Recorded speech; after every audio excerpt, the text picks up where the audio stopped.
Olá pessoal, falaremos hoje sobre um pouco de massas alimentícias. Bom, massas alimentícias ou macarrão é o produto não fermentado apresentado sobre várias formas, que pode ser recheado ou não, obtido pelo empasto, amassamento mecânico da mistura de farinha ou de sêmola e outras farinhas de vegetais ou farinha de outros vegetais, desculpem, adicionado ou não de outros ingredientes e acompanhado ou não de temperos e complementos, isolada ou adicionados diretamente à massa.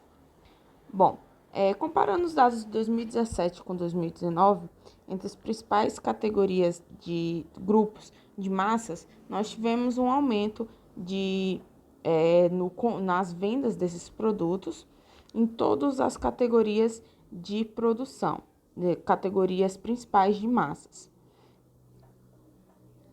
Como vocês podem ver também, houve aumento na versão cup, espaguete, talharim, yakisoba, entre outros.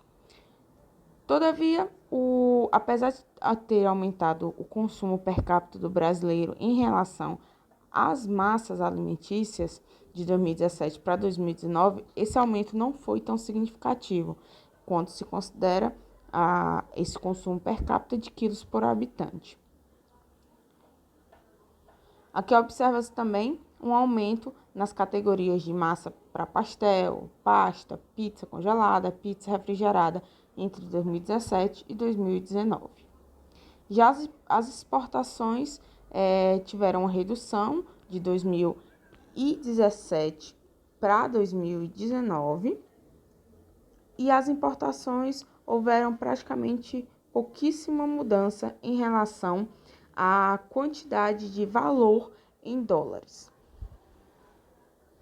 Aqui um ranking, o top 10 dos países em vendas de massas secas. O Brasil manteve, né, a sua quarta posição nesse ranking, perdendo para a Itália, Rússia e Estados Unidos. Bom, no Brasil, existe mais de 60 tipos de macarrão, diversos formatos e formulações. É um alimento de fácil digestão, ele é minimamente, pouquíssimo processamento se tem em uma massa alimentícia e o seu consumo pode ser diretamente ou como complemento. A qualidade dessas massas, assim como todo produto alimentício, ela depende bastante da qualidade da matéria-prima e também dos conceitos das boas práticas de fabricação durante todo o processo de produção e distribuição. O comportamento das massas alimentícias antes e após o cozimento é um dos principais parâmetros de qualidade, ou seja, você observa a quantidade de água que foi absorvida, você observa a firmeza, a elasticidade, a pegajosidade da massa antes e depois do cozimento. Quanto menos resíduo sobrar na água, quanto mais solto estiver o macarrão, melhor é a qualidade. Os macarrões podem ser divididos de várias formas, tá? As designações que vão ser dadas é de acordo com o tipo, o formato e as substâncias que são adicionadas, como por exemplo, as expressões com ovos, ou pelo formato espaguete, ou pela composição, é a massa com espinafre, que é para dar coloração. Mas segundo o teor de umidade, elas podem ser divididas em massas frescas, que são aquelas massas que passam por um processo de secagem muito sucinto, muito leve, tá? E elas mantêm um valor de umidade próximo de 30%. E requer, por ter essa alta quantidade de água, ela vai requerer um processo de conservação adicional, que é, por exemplo, a refrigeração. Por isso que as massas frescas, elas são vendidas em refrigeração ou congeladas. Já as massas secas, elas vão passar por um processo específico de secagem após sua produção. Segundo o formato, podem ser divididas em massinha, curta ou longa, de acordo com a composição, em recheada, mista, glutinada ou hiperglutinada, quando você utiliza quando você utiliza uma farinha com a quantidade a mais de glúten. Lembra que a gente viu no trigo que tinha a possibilidade de você extrair glúten? Então, você pode retirar esse glúten e adicionar em outra farinha, ou você pode misturar uma farinha com pouco glúten com uma que tem muito glúten para poder aumentar no final e ter um percentual maior de glúten na farinha média obtida. Matérias-primas, o trigo, tá? A água potável, obviamente, microbiológica e fisicoquimicamente adequadas para alimentos e outros ingredientes, ovos, emulsificantes, corantes, vitaminas, fibras, entre outros. Lembrando que isso vai impactar no nome da denominação de venda do produto.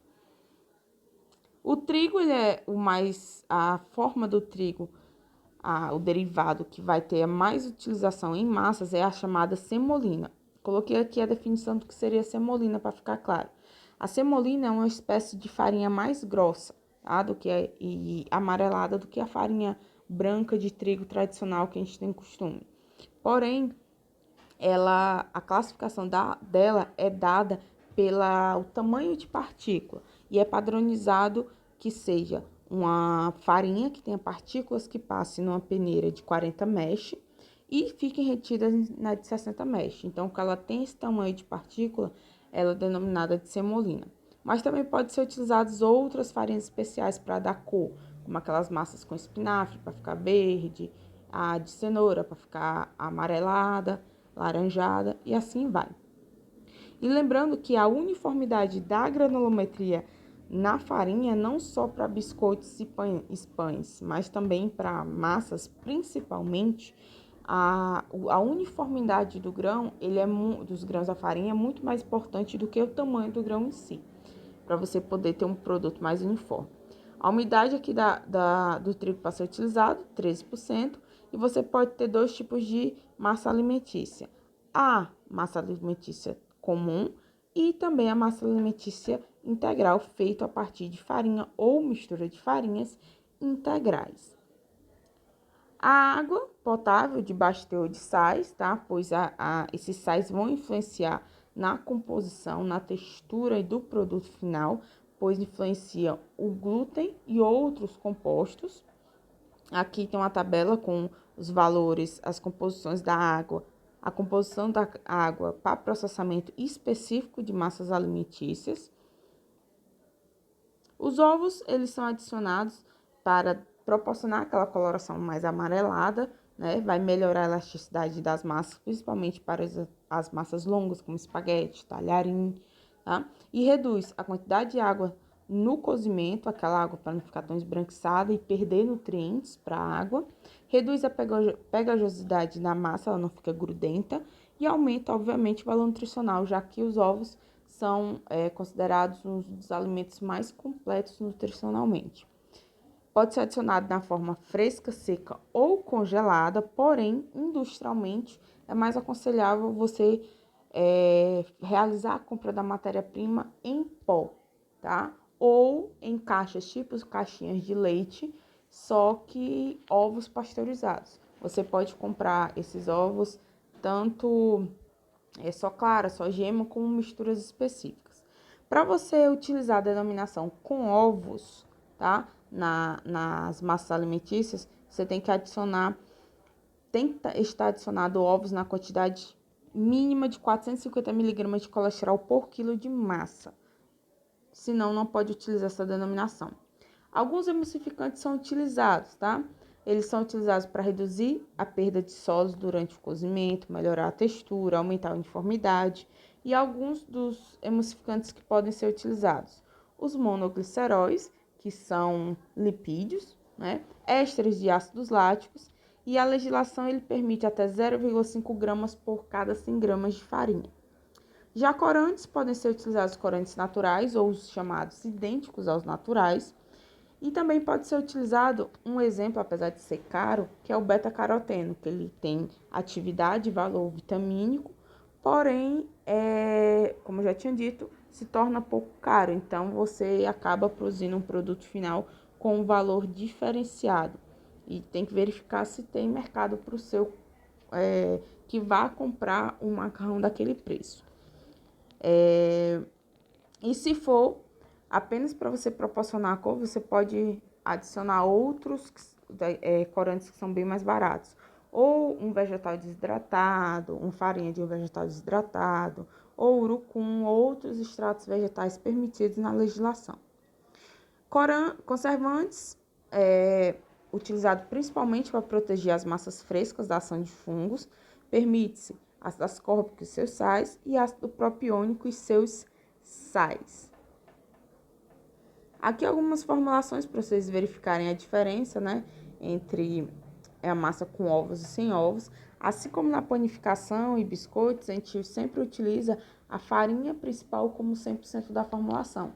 Então, não fica como tantas colheres disso, tantas colheres daquilo, tantos ml, tá? Então, sempre é tudo em porcentagem para facilitar os seus cálculos, independente da quantidade que vai ser produzida.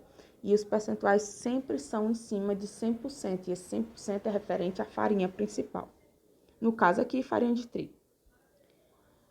Os fluxogramas de produção, tá? Existem dois fluxos principais de produção de massas. O primeiro é chamado de laminação, que ele é bem básico, você faz o processo de mistura com equipamentos similares aos que a gente já viu em outros processos.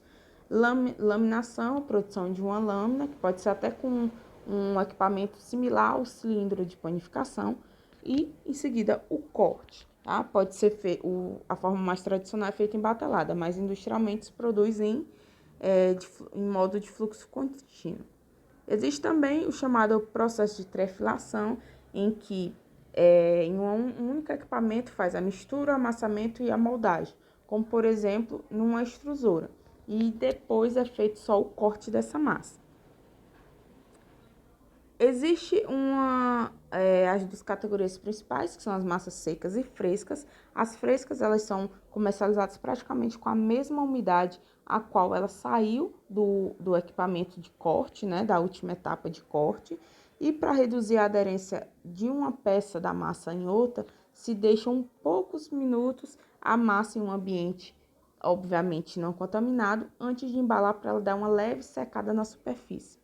Já a massa seca, que é o que a gente compra fora da refrigeração, espaguete, talharim, ninho ou conchinha, todos esses que são vendidos secos, eles passam por um processo de secagem convencional, como a gente viu naqueles processos de secagem lá nas primeiras aulas, de 40 a 45 graus, e a umidade vai baixar de 30 a 35 para 19%.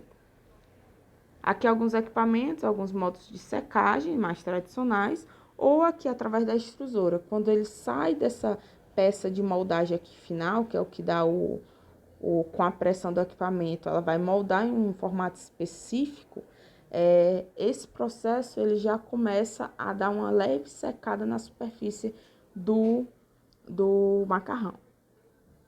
As massas recheadas, elas após cilindradas ou laminadas, elas vão passar por um corte automático ou semiautomático e recheados para depois serem embaladas e comercializadas sobre refrigeração. Observar que como você vai adicionar, a massa já tem muita umidade, e se você adicionar um recheio muito úmido, vai facilitar o processo de proliferação microbiana que possivelmente possa vir a acontecer. E também vai deixar a massa com a textura amolecida. Então, quanto mais seco o recheio for, melhor. E antes de ser comercializada, ela precisa ser pasteurizada. Aqui há um equipamento de pasteurização de massa. Queria falar também um pouco sobre massa de pastel, que é bem interessante. A massa de pastel, ela não usa corante e nem ovos, tá? Ela é uma massa que tem gordura hidrogenada, açúcar e aguardente.